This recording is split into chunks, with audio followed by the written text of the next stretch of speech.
June 21న విశాఖపట్నంలో ప్రధానమంత్రి నరేంద్ర మోదీ ముఖ్య అతిథిగా నిర్వహించబోయే అంతర్జాతీయ యోగా డే కోసం ఆమదాలవలస నియోజకవర్గం ఆమదాలవలస పట్టణ గవర్నమెంట్ కాలేజీ రోడ్డు వద్ద మాక్ యోగా కార్యక్రమం జరిగింది. ఈ కార్యక్రమంలో ఆమదాలవలస శాసనసభ్యులు రాష్ట్ర పీయూసీ చైర్మన్ కూన రవికుమార్ పాల్గొన్నారు. మాజీ municipal chairman Thammineni Geetha Vidyasagar, senior నేత Ramesh, Narayanapuram project chairman Delhi, municipal commissioner పెద్ద సంఖ్యలో ప్రజలు, అధికారులు పాల్గొన్నారు. ఎవరైతే యోగాకి దగ్గరగా ఉన్నారో వాళ్ళందరూ డాక్టర్కి దూరంగా ఉన్నారు. మన జీవితం ఆరోగ్యంగా ఉండాలి అంటే మనం పూర్వం పెద్దలు చెప్పారు, ఆరోగ్యమే మహాభాగ్యం. ఆరోగ్యం ఉంటేనే ఏదైనా సాధించగలం.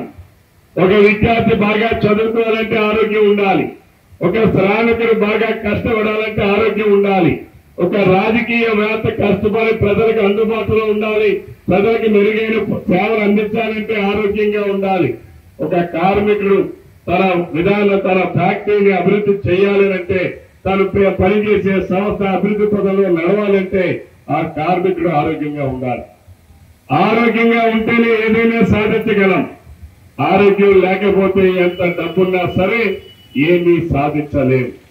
ఇది మన అందరికీ కూడా నిత్యం అనేక సంఘటనలు మనం చూస్తాం.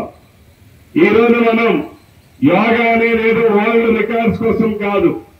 యోగా అనేది మనందరి జీవితంలో ఒక భాగం కావాలి. ఎవరైతే యోగాని నిర్వహిస్తామో తప్పనిసరిగా మనం ఆరోగ్యంగా ఉంటాం.